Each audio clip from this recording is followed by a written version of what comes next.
Good morning, everyone. I'm not going to stand here and talk because I think my panelists are much more interesting than me, so I want to go ahead and introduce my panelists. First of all, we have Destin Blaze from Blaze & Associates. Destin's going to talk about grants. We have Peter Christensen from CARB, who's going to talk about the VW settlement and also CARB's new facility, which is going in Riverside. We have Seth Litchie from San Diego Association of Governments. Seth's going to talk about some of Sandag's efforts for transit-oriented development. We have John Sandiford from RCTC. He's going to be talking about SB1. And then we have Michael Traer, the Center for Sustainable Energy. So with that, I'd really like to kick it off to our panelists, and then we'll have some questions at the end. So with that, John?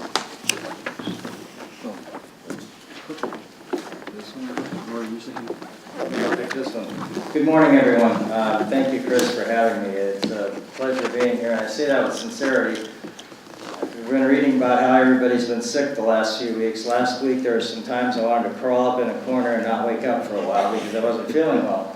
And unfortunately, I bring that up because I think that's what the state of California has done for quite a while in terms of funding for transportation until they finally acted on SB1, an actual action that changes the environment for transportation funding in California. There are a lot of public works people here and folks that work in delivering projects. Projects take a while to build. They have to be planned, designed, engineered, and constructed. So to do that, you need a funding source that is predictable. And on the state side, we haven't had that for a long time. As we all know, that the buying power of the gas tax continues to decrease until SB1 finally approved and has now kicked in. So I want to just spend a few minutes talking about what that means for Riverside County. The bottom line for local cities is a huge influx in local money for local projects. And that can be for streets, roads, pedestrian projects, bicycle trails, essentially public works projects within the city for transportation. Essentially takes the gas tax money that they were receiving and doubles it. Huge amount of money, an important thing moving forward. Everyone that's here who's tied to a city can certainly attest to that. This does skip a little bit. Okay, the previous slide just showed how much each city in the Coachella Valley gets, and then we have how much each city in Western Riverside County gets. This is a huge influx for each and every city. It's based on the sales tax and other formulas, in population and road miles. So larger cities, of course, get more money. A lot of projects that can be done. This is a huge bit of big news for local cities in Riverside County and throughout the state.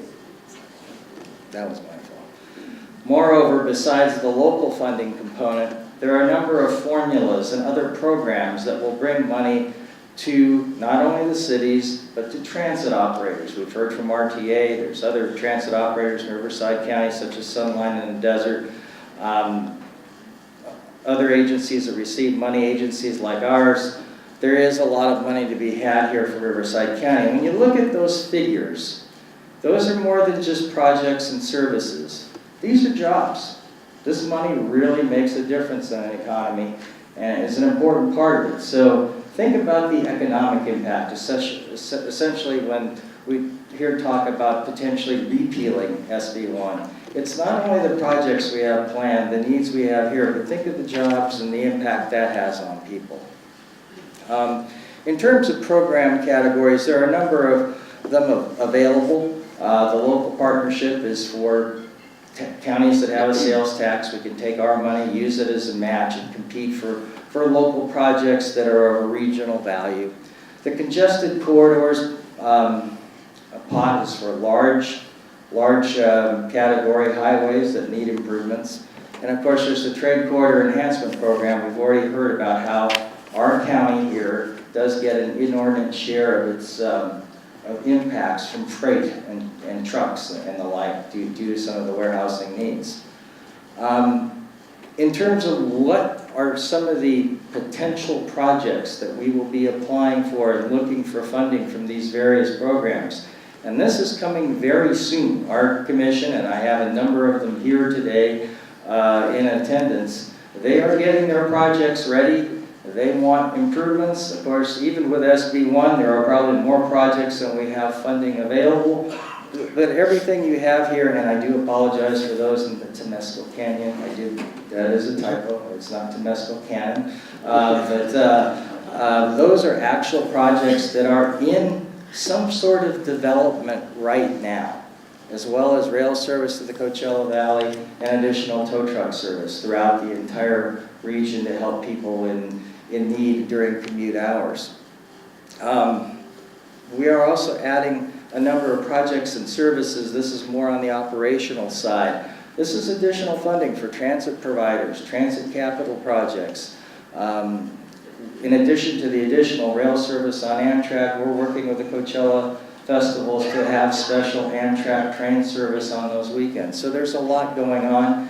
And there is added funding, and we're already taking advantage of that, added funding for bicycle and pedestrian projects. So what SB1 provides is more than just money to pave highways and streets and roads. It's a comprehensive funding program that's been long overdue. In closing, I also want to touch on one other bill that came with SB1.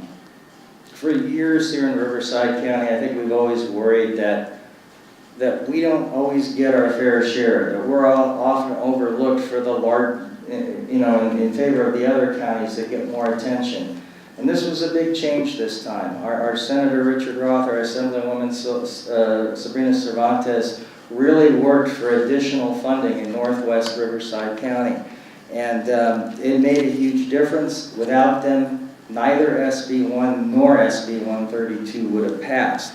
The projects are here, I-15, there's funding set aside for 2 railroad grade separations, the widening of Hamlet Bridge, and a new toll connector between the 15 and the 91 that goes northbound to the 15. And the bottom line is, the theme today is, well, how do we get there? I think we're going to hear from a lot of people on the how and the details of what those projects are. But without that predictable source of funding, especially from the state, and we have it from the local side, we also need it from the federal side. Without that, we're going to have a hard time getting there. Whether it's automated vehicles, the maintenance required for that, you need the foundation of funding for it. We do have it in place. However, there's a possibility it might not be there in the future. So wanted to raise the fact that when you hear about SB1, it means things. It's important for people here in Riverside County, not just the entire state. John, could I just get you to talk a little bit more about road maintenance? One of the things I don't think people really get is how much jurisdictions spend just to repave roads, and how important and how SB1 contributes to that. Well, a lot of it is road maintenance often gets moved aside. So it might take care, you might be able to patch the problem for a little while, but you can't take a comprehensive look at continuing to invest in your local street and road network. And then what's also happened on the Caltrans side of things for the highways, we have approved half-cent sales tax programs where we've been able to add new capacity. But the gas tax hasn't continued to increase. In fact, its buying power has declined. So we add more capacity, and Caltrans actually has fewer resources to maintain it. So in the case of the 91 express lanes, we are actually going to be maintaining a lot of the 91, the entire 91 in partnership with Caltrans, but the toll lanes are entirely our responsibility. It brings more funding there, but in terms of moving forward, we're at an age in this county where I know there are a lot of new cities, but as our cities continue to grow and mature, and those that have been here for a while already have serious maintenance needs. So that's where SB1 comes in. Thank you. So with that, we'll go on to our next speaker. And just as a format note, I want to let everyone know that at the end we'll open it up for Q&A. But we'd like to give each speaker an opportunity to share some information with you. So next person I'm going to ask to speak is Destin Blaze. Destin's a full-time grant writer, and she also works for a variety of cities and directly for WRCOG, and she's been very successful in helping us write a couple of grants. So Destin, I have a couple of questions for you. My first question is, there seems to be a trend at the statewide level to move funding into competitive grant programs, especially for transportation projects. What do you see as some of the main grant opportunities for 2018? Okay, well, thank you, Chris. As you said, I have been writing grants for quite a bit of time. And so I've had the opportunity with a team of other people that I work with to see the cyclical nature of grants. And so, believe it or not, most grants that are in the competitive nature and how are we going to get there have been around for quite a while. And what we're seeing with this new funding from SB1 and Cap and Trade is the pipeline is getting filled back up. So not a whole lot of new programs have come out, but if you've been monitoring, watching the grants that have been out there, they are just getting a lot more money put into them. So it's to our benefit to try to go after these. So the programs that we're seeing coming around in 2008 will be some pretty traditional programs. So we have the Caltrans Transportation Sustainability Grant Programs, which are due the end of February. It's an active call for projects right now.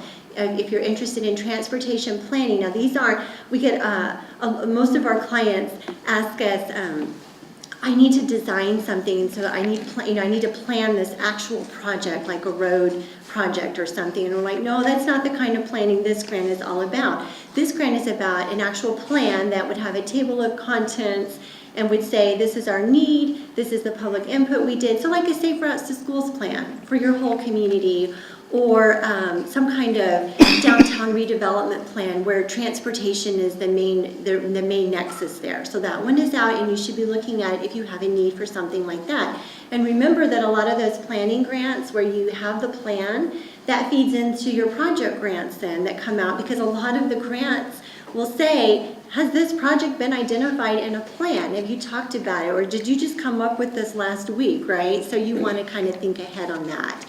The other ones that are coming out will be the Active Transportation Program. It already has a deadline set in May.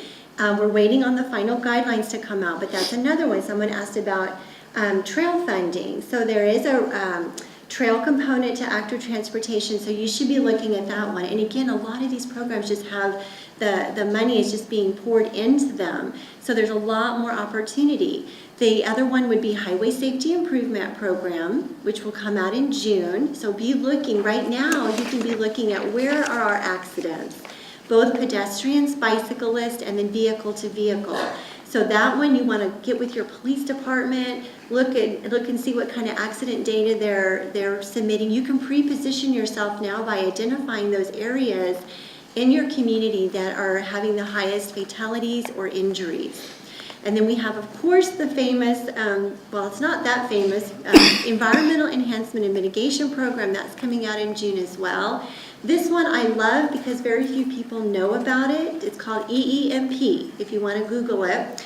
The reason I like it is because it is literally the only grant out there that I know of that will fund mitigation, your CEQA or NEPA mitigation. Now, it has to have that transportation nexus to it. But very few people, the guidelines are a little bit confusing. And so you have to really sit and think about that one for a minute. And if you have any questions, you can always call us. But it's not very, most people don't know about it or don't understand it, so they don't apply for it. But it's a good one. And then we were talking earlier in the hallway about Tiger. That one is scheduled to come out this fall. I like that grant, but I don't like that grant. It has such a low success rate. I think the last call, it was 6 to 8% of the people that applied got funded. But as a region, I know that probably something will get submitted. So someone could potentially benefit from that. And I know that Inland Empire has received some Tiger grants in the past. So it's definitely attainable. It's just a really uphill battle.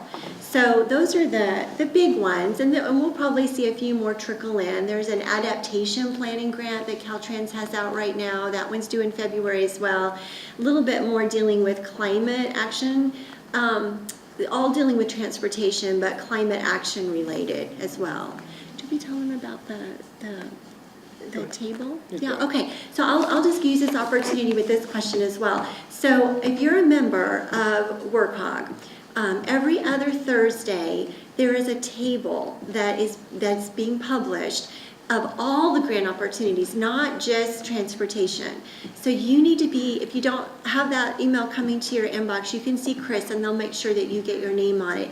And the reason I like that table, it's not just transportation, I already said that, but it has a forecast. So even if there isn't a deadline that but we know it's coming, we're putting that on the list. Because one of the most important things for you will be knowledge, knowing what grants are on the horizon, so that the worst time to start preparing for a grant really is when the solicitation comes live.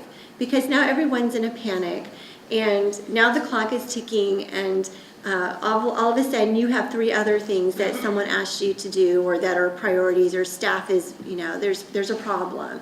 So my opinion, I've been doing this since '94, the best time to be looking at grants is taking a look at that table and saying, you know what, I'm interested in that one, and that one. Once a week, I'm going to commit to doing something with this table, even if it's just an hour. And that way it doesn't become a critical thing when the deadline is out. So I call it peacetime planning, if you will. So Destin, my second question is, as a longtime grant writer who we worked with very successfully, what are your tips for agencies, large and small, on how to be successful in applying and securing grants? Okay, so I'm probably going to say things that you know, but maybe my repeating them will be more of an encouragement to you. And so you leave here maybe a little bit more jazzed about grants, because they really can make a difference. I've seen over and over again from small communities, little tiny communities with 10,000 people, all the way up to the city of Anaheim or the city of Philadelphia's.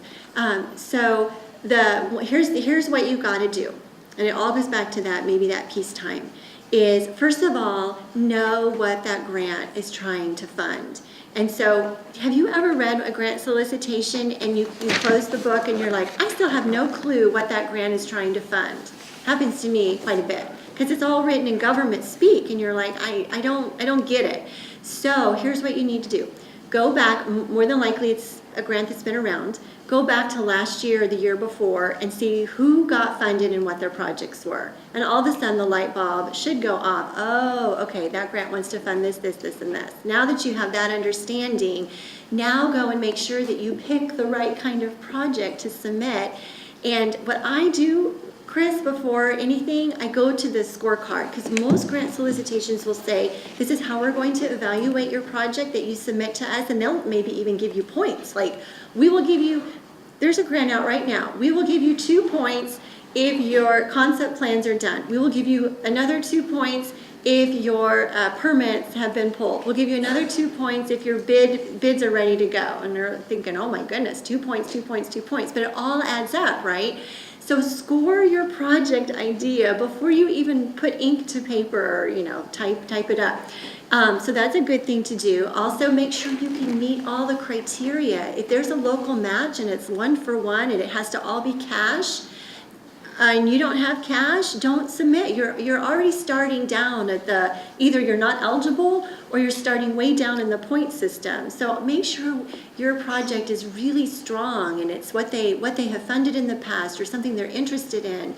A lot of times we'll have a client call and say, I've got to go for this grant. I've got to go for it. It's a high priority in our community. And so we'll say, okay, great, let's tell me more about your project. And then, okay, well, let's see what this grant really wants to fund. They're like, no, you don't understand. I have to write this grant. It's a high priority for the community.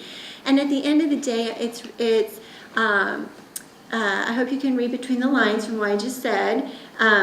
Sometimes it's not the best thing to do. So if you're directing staff to write a grant and it's not really a good fit, or you're a staff member and you've been asked to write a grant and it's not a really good fit, you've got to have that open conversation internally that this is, we have limited resources to write grants and it takes a long time. You know that. It can take 150 hours to write a grant. So just make sure you're using your grant dollars wisely, your grant writing dollars, your staff time wisely, and go after those grants where it really makes sense and let the ones that don't make sense pass.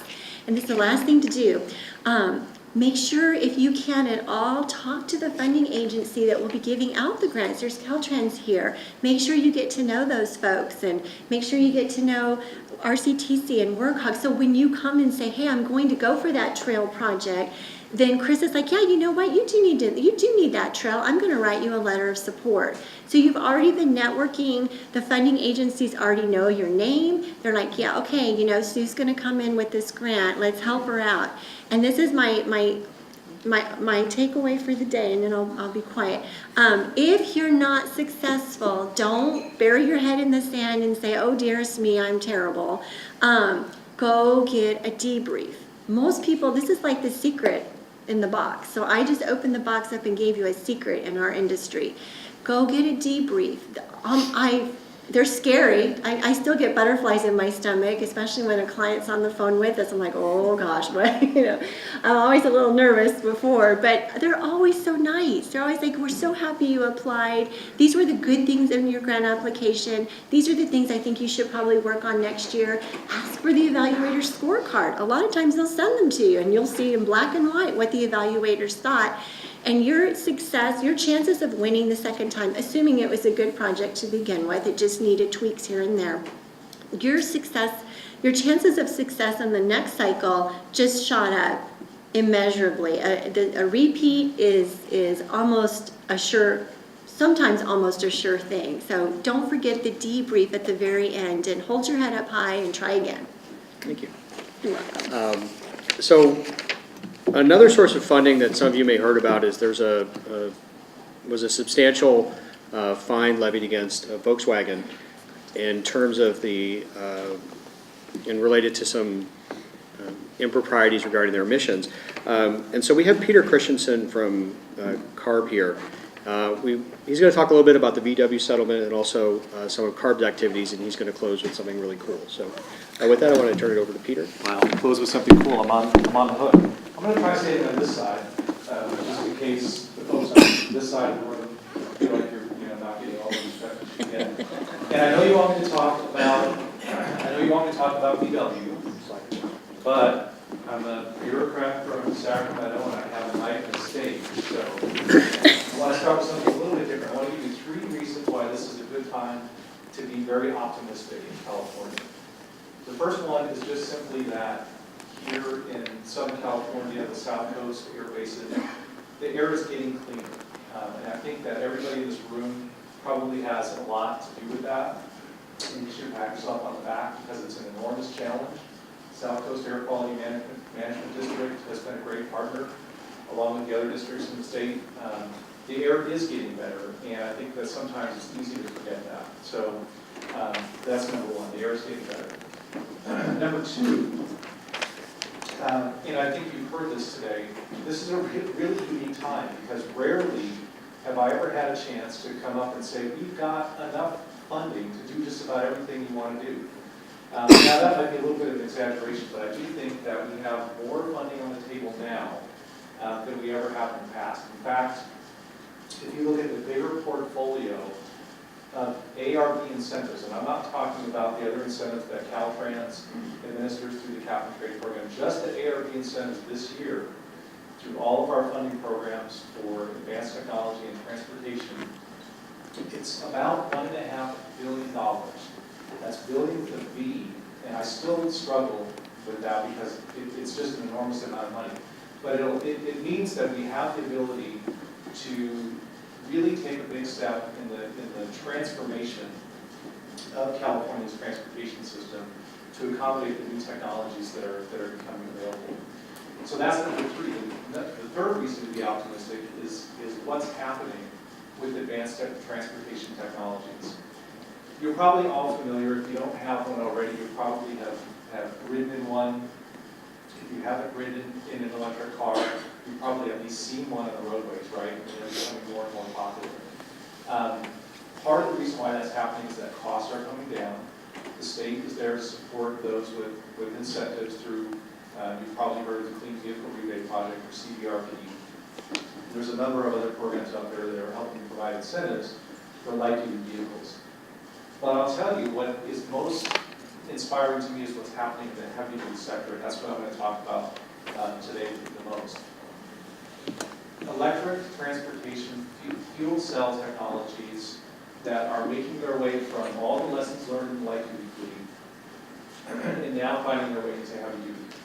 It starts with simpler vehicles like medium-sized trucks, maybe the UPS truck that delivers packages to your house, or even the flower truck that's doing those short routes from point A to point B. Those are hybrids. Many of those vehicles are hybrid diesels now. UPS has electric delivery trucks, many other alternative fuels, propane, natural gas, we see them out there. So that transformation is happening. It's happening from light duty to smaller trucks, and now it's making its way into the heavy duty trucks, kind of the holy grail of advanced transportation, right? How do you clean up the big diesel trucks that are moving goods from the ports into areas like this and throughout the state, throughout the country? We have a few projects that are ongoing right now that you may have seen, maybe didn't even know it. Projects that are in the demonstration phase of getting those technologies into heavy-duty trucking. We have now, I think, 34 electric or range-extending electric drayage trucks that are in demonstration phase in the ports. Those will be coming out to the valley. We have a number of yard trucks at BNSF rail yard facilities that are purely battery electric, 100% zero emission. A number of those demonstration projects are not commercial yet. It's not where your fleet, you can't go out and buy them yet. But we're investing in those technologies because they're just on the cusp of commercialization. Within a few years, you're going to see those commercially available. So there's a couple of key focus areas, and I promise maybe I'll talk about VW if you have a question or two about that. But this transformation that's happening, a couple of key opportunities right now that might be relevant to the folks in the room. One is transit. There's a good example out there of the CNG transit bus. I'm not sure what the reason is, but for some reason, many of the first deployments of commercially available zero-emission technology and near zero-emission technology are happening in transit. So you're seeing the widest range of commercially available technologies in transit buses, just like that one out there. We've got a number of different manufacturers, including many of which are building these buses in California, not just BYD and Lancaster, but many others as well. So transit is a really hot area right now. The other, believe it or not, is school bus. Is there anybody here that represents the school district? Okay, so maybe not the right crowd for that, but I want you to know, is there anybody here that likes kids? ARB did some research a couple of, many years ago that showed really significant exposure to diesel particulates inside, not outside, but inside the school bus. So there are many manufacturers that are making zero-emission school buses now. And we have a number of funding opportunities available to them. So if you know anybody in the school district, especially on the board or in the transportation department, please make sure that they're aware of these incentives because we're ARB, our board, and the legislature are very interested in helping clean up the school bus fleet. So those were the three reasons to be optimistic, and then I think you might have had a couple of questions for me. Sure. Could you just give everyone an overview of the VW settlement from Carver's perspective? It just so happens there's a slide up there that Amazing. says Volkswagen. How did that happen? Okay, so Volkswagen. Everybody's probably heard about Volkswagen. There's a lot to this settlement agreement, and I'm just going to cover at a very high level the components of the consent decree. There was a main body that was approved by the court, and then there are 4 appendices. And it's really the appendices that matter to us now, because this is how we implement the consent decree. Appendix C, as in cat, is largely the light-duty ZEB investment. This is actually a plan that is not ARB's plan, it's not the state's plan. It's a plan that is actually developed and administered by Electrify America, which is a wholly owned subsidiary of Volkswagen. That is the entity that will implement $800 million in funding in California. That's about 40% of the nationwide Appendix C funding in several rounds. They've already implemented the first round of $200 million in 5 cities to focus those investments. The next round is coming up very soon. And it's for folks in the room that are interested in the potential for bringing some of those investment C dollars. There are going to be 3 more opportunities for 3 more rounds of funding from Electrify America. That plan is approved by ARB, but it's not developed by ARB. So our ability to influence the plan is somewhat limited, but we do work closely with Electrify America on those Appendix C investments. Light duty, infrastructure, and brand neutral marketing is really the focus of Appendix C. Appendix D is the mitigation trust, environmental mitigation trust, $423 million for California. This is an opportunity that is just starting to emerge. We're in the planning process. So what distinguishes Appendix D is this is California's plan. ARB is developing the Appendix D mitigation plan. We'll be taking that plan to our board this spring, and we're in the middle of the public process right now to develop this plan. So I hope that many of you will engage with us as we continue our workshops. We had our first workshop down here at Riverside back in October. We took an informational item to our board. We got a little bit of direction. Again, school buses were a big priority for our board, but there are many other categories that I'll talk about in a second that are eligible for this mitigation trust.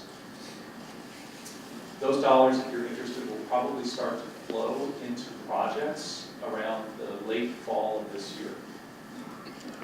And we received direction from the legislature through SB 92 to make sure that at least 35% of all those funds, the Appendix C and the Appendix D funds, benefit low-income or disadvantaged communities, and we will do that.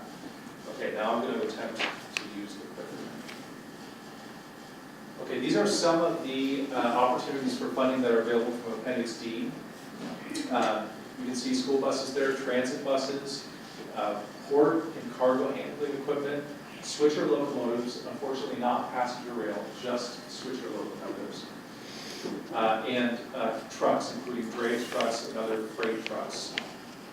Those, I think, are the most relevant categories to the area here, and I see that I'm probably running out of time, so I'm going to go fairly quickly over this. The other category that's eligible is light-duty electric vehicle infrastructure.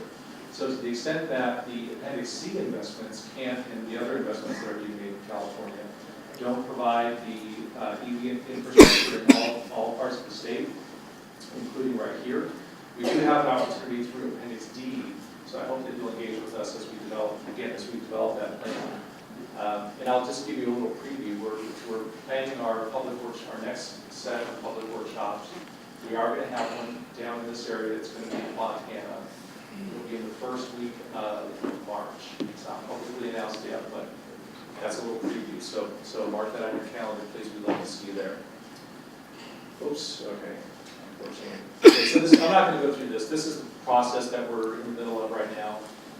But I'll just skip over that since I think I already covered it. Do you want to talk a little bit about cap and trade? I do. We received an appropriation this year of $560 million. This is part of the $1.5 billion that I talked about. Light duty, we have a significant investment in light duty. This is passenger cars. I mentioned the CVRP. We have enough funding there to fully fund us for this fiscal year. The other projects represent the suite of what we call equity projects, or those projects that are designed to help disadvantaged and lower income communities to get access to these cleaner transportation technologies. And there, this is in addition to VW. This is the cap and trade funds that are going to heavy-duty vehicles and off-road equipment. HVIP and low-NOx engines, this is funding that's available right now, $188 million. Not all of it, because some of it's already been spent. I mentioned that transit is a very active area, and we're very fortunate that we're able to meet the demand for zero-emission and near-zero transit this year. Another opportunity that you should mark down is the advanced freight equipment facilities category. This is about 100. These two categories right here. About $190 million that's going to be available through a competitive solicitation, and you just got some great advice on how to successfully compete for these competitive solicitations for zero-emission and near-zero-emission freight facilities. And on my way in from the airport, I saw nothing but lot of freight facilities that would be excellent candidates for this funding. That solicitation is likely to come out in approximately 30 days.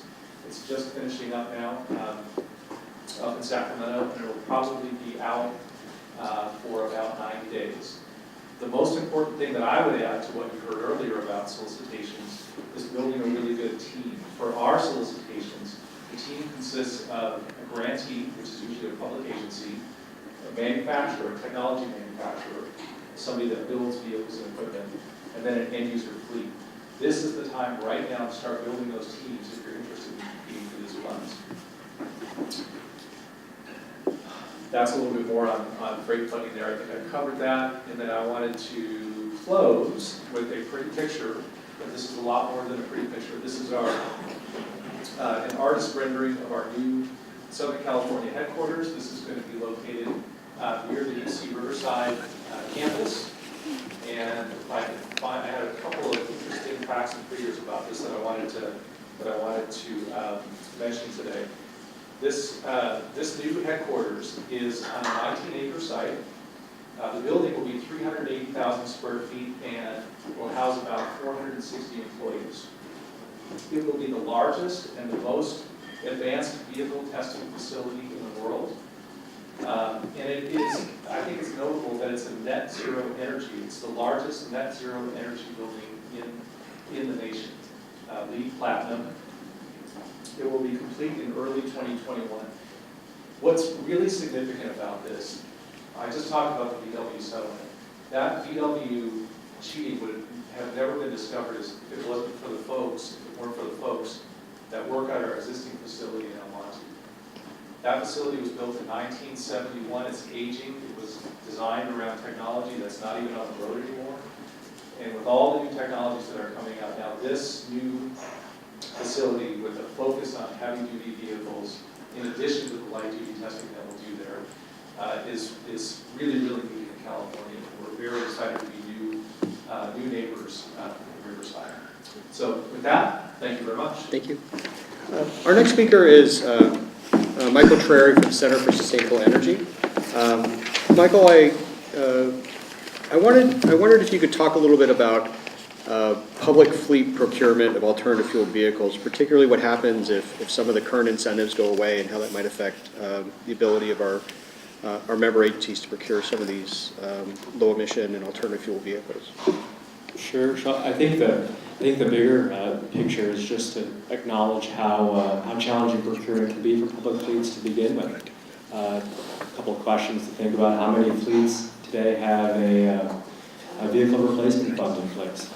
How many fleets have a vehicle replacement fund? How many fleets have vehicles that are more than 7 or 10 years old in their fleet? How many organizations are still recovering from a pause in procurement from the Great Recession, right? Maybe taking a couple of years off, replacing vehicles because of budget concerns, and now having to deal with the backlog that created. So in general, procurement for fleets is very difficult, and certainly with alternative fuel systems, there's an incremental or added cost for the vehicles and the infrastructure, and incentives can be a very important part in making those projects successful. One aspect of your work you shared with me that I found very interesting was the Center for Sustainable Energy has been looking at how agencies actually utilize alternative fuel vehicles in their fleets. So I have a two-part question for you. One is, what are some of the metrics or key performance indicators should organizations that have alternative fuel vehicles in their fleet really be looking at? Sure. So we're really excited always to talk about how the assets are utilized after procurement. A big thought is that procurement itself isn't the finish line, that to really reduce emissions, that the vehicles and the infrastructure need to be highly utilized. And in some ways that kind of speaks to that earlier question about budget and incentives and dollars, and making dollars go farther. There's a real opportunity for even small organizations to punch above their weight by highly utilizing the assets that they do have. We've been very active working with fleets, not just in the state of California, but nationwide, and have found some really interesting examples of fleets doing a lot more with just a couple of electric vehicles, for example, than you might think. One of the fleets that we work with, East Orange Water County District, we ended up looking at their utilization of a single electric vehicle, an example of a very small fleet, and just 18 pieces of rolling stock in their whole inventory. So they purchased one electric vehicle, and the utilization of that single vehicle was so high that it was actually having the emissions reduction impact of maybe 4 or more vehicles in organizations that had lower amounts of utilization. So a thought is that there's a couple of things that go into launching a successful fleet electrification project, to use EVs as a technology example. The first is procurement and getting the vehicles into the operation. The second is utilization. And in terms of how that is looked at from a management perspective, perhaps looking at electric vehicle miles traveled as a key metric or a key performance indicator to judge project success overall. From these fleet audits, do you have any other lessons learned or anything you could share? Any advice you would give for an agency that maybe is about to embark on a procurement?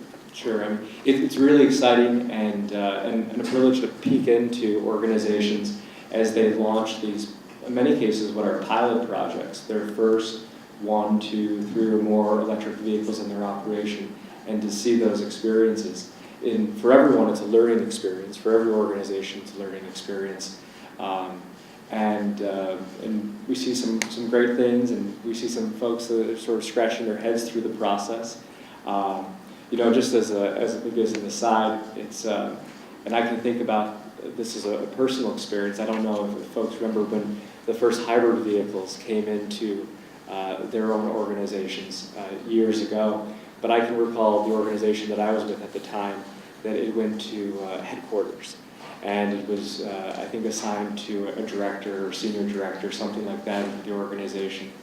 And it wasn't until it was really passed down the ranks to one of the satellite offices that it really started getting a lot of mileage. And so we see some examples of that, and part of that's finding where in the organization, what operation, what duty cycle the vehicles pair best with to get that high mileage application. In general, though, what we see with successful fleets or fleets that have that high EVMT number at the end of a 12-month period is that they are organizations that take care to prepare, plan, train, and then monitor as you would through any other sort of project for success. So they generally start out by thinking really critically about how they're going to charge the vehicle, making sure that they have adequate charging available, even if it's just a wall outlet. Thinking about that proactively before the vehicle arrives. That's sort of a no-brainer for many, but that's a first step.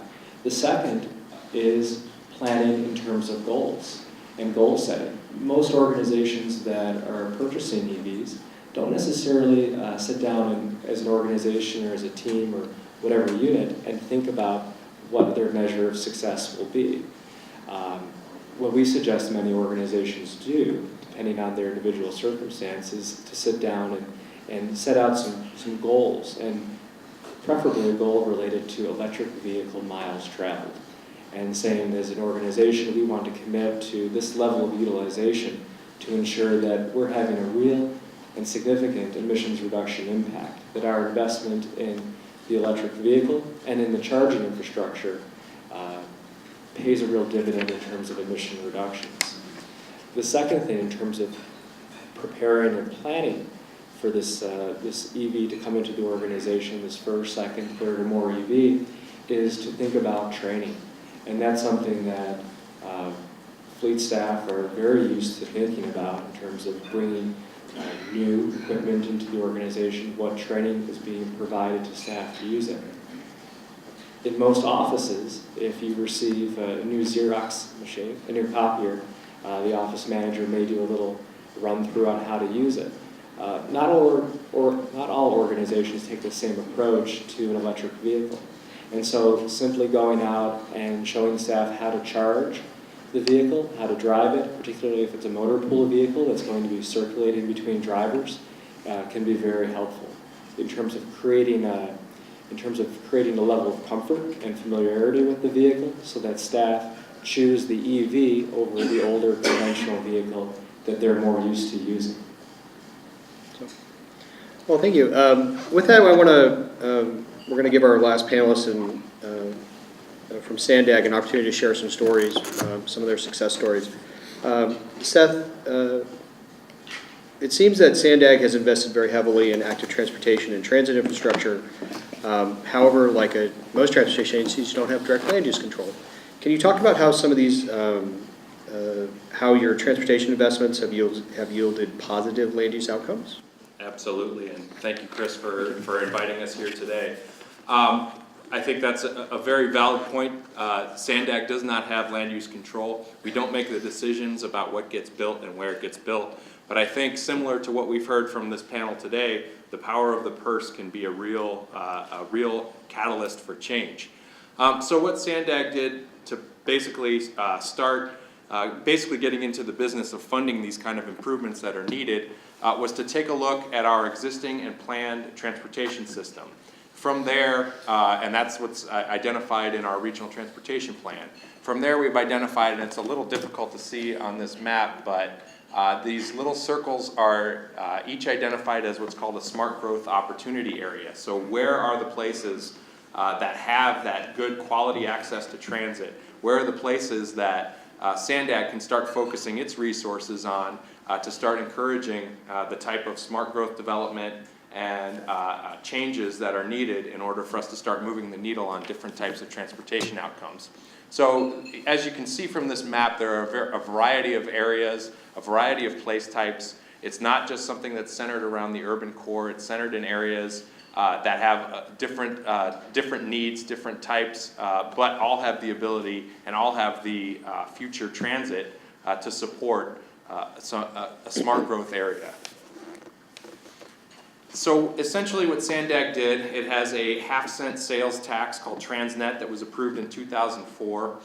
It included a measure for Sandag to fund transportation improvements in these type of areas. So after identifying the smart growth implementation areas, we set up a grant program called the Smart Growth Implementation Grant, and also we fund an active transportation grant as well.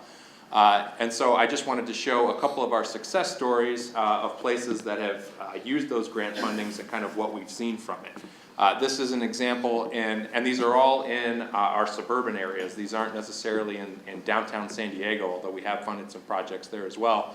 But this is the Lemon Grove Trolley Plaza, which really the grant piggybacks on this large mixed-use development that was built right along our San Diego trolley line. But we wanted to make, there was a need for improvements at the trolley station itself and the surrounding area. So you incorporate trees, you incorporate some dedicated bike lanes, some other access ways, and an improved plaza so that taking transit becomes something that is a much more pleasant experience for people who live here, for people who are coming to the area, and it really, again, becomes a catalyst for improvement for more development. And I'll also point out that you can see there was an inclusion of a windmill in that trolley plaza, kind of connecting the heritage of a place called Lemon Grove that had an agricultural history and making sure that it maintained a sense of place for what Lemon Grove really is as a city. This was the Paseo Santa Fe. This is in the downtown Vista, city of Vista, which is in North County, San Diego. And really the need here was for traffic calming. You had what used to be a very busy street with some high density development. You can see the lower density development that still exists. But what this did was to try to slow down the traffic that's coming through the area, include things like a roundabout, bulb outs, curb cuts, to really kind of improve the pedestrian and bicycle experience along this well-traveled street. Again, the idea being Sandag's funding the improvements so that future development that comes in here, they can make an argument for why a higher density development could go in this area. And then as far as active transportation, it doesn't have to be a large project. This was a fairly small project in the city of Carlsbad where they identified an area that needed some pedestrian improvements. Things like bike racks, seating areas, the smaller investments that again can pay off over time as far as creating a network where a bicycle can be taken, where it's a pleasant pedestrian or a walking experience. And again, these are all in areas that were identified as a smart growth opportunity area. So that's kind of the minimum standard that we have for these areas. The Sandag board also wanted to encourage our grant funding to be used in places that encourage housing development and are meeting their regional housing needs. So those cities that took on a larger share in the RENA process, those cities that have had success in the past few years in approving affordable housing and dense housing development, those places automatically get a higher level of 25% of the points that go into this grant program. So again, we're using the power of the purse to try to fund these areas that are doing the right thing, that are really putting in the investment and trying to make sure that their cities are places that are moving into smart growth. One of the topics of discussion in Riverside County has been the idea of multimodal mobility hubs. And I understand that you folks in San Diego have been looking at them for a while. Can you talk about your experience and some of your current thinking in regards to those? Absolutely. Mobility hubs were identified in part of our regional transportation plan. And I forgot this last slide, by the way. As we talk about trying to make changes in land use, getting back to your first question, Chris, I wanted to include this slide because this really shows a big difference. The map on the left is the land use map in the mid to late 90s for San Diego County. The blue area is where the expected housing and development growth was expected to occur. In the latest 2015 regional transportation plan, and this is all based on local general plans, this isn't something that Sandag had to come up with, the existing land use pattern has really changed. The green areas are open space that's being preserved. You're seeing a lot more dense development in the existing urban area. So again, we're trying to see that continue through things like our grant programs. Now to get to mobility hubs, one of the things that again, Sandag wanted to think about was where we're making these transit investments, how do we maximize the ability for transit riders to get where it is that they want to go. So a mobility hub really is considered a place that has access to existing transit, but it may not have any other amenities. So the thinking behind it is if you were to take transit, you were to take a bus, you were to take a train, and you get off at a station, what's next? What's the next step? How do you get to your final destination? Because it's not likely that it's going to be within a walking distance of the transit stop. So one of the things that we've looked at for transit hubs are what kind of improvements need to be added here. And we were looking across the board here. It wasn't just pedestrian amenities, bicycle amenities. It was things like car sharing. Is there a need for someone to get to call for an Uber or a Lyft?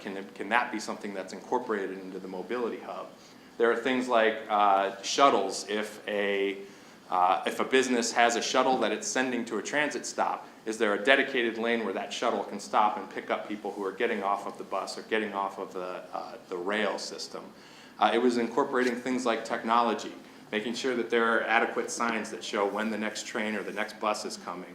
Things like wayfinding signs that show where you're going once you got there, if it's more of a touristy area. So there's just a number of things that can be done here.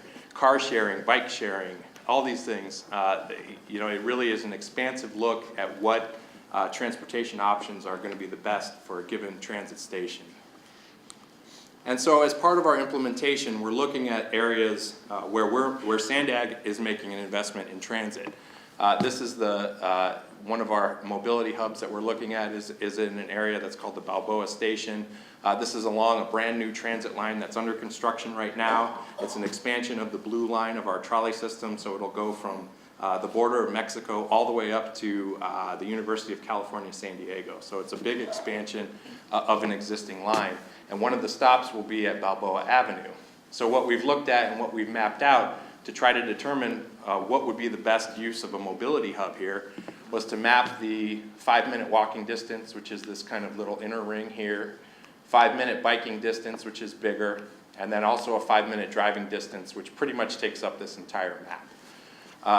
And then also finding out where are our bus lines, where are our bus stops, where are our existing and planned bike routes. Again, trying to determine, because when you look at this map, you're seeing a lot of different options. What's the best option? What's the best investment? What's the best use? What's kind of the best bang for your buck solution so that people who are taking transit can get there? So again, we need to identify, and another thing that you'll look at and what you'll see in this area is this is kind of in a little bit of a canyon. Large hillside goes up this direction, so biking may not be the best option. Maybe it's car sharing. To this direction will get you directly to, it goes through Pacific Beach and can get you to an ocean, it's a relatively flat community. So maybe bike sharing is something that will be acceptable, but you need to map these areas out. You need to find out what are your needs and what are the best uses and what can go forward. And then we also wanted to ask people, ask our residents, not necessarily, what would be the type of amenities that would make a mobility hub most useful for you.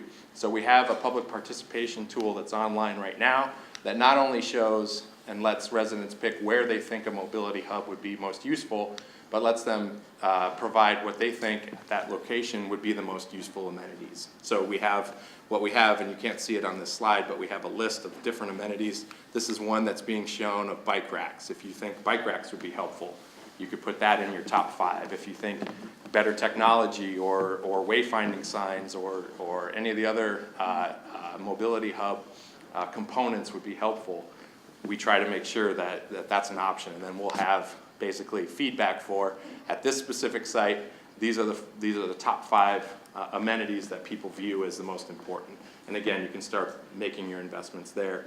You can start working with the private sector if it's something that's going to be involved, and you can start really identifying how your mobility hub can be the most successful and with the minimum amount of effort. Well, one last thing to bring up as we look at this Balboa Station. The city of San Diego just released its Balboa Station area plan. So it's also looking at land use changes that can occur around this future transit stop.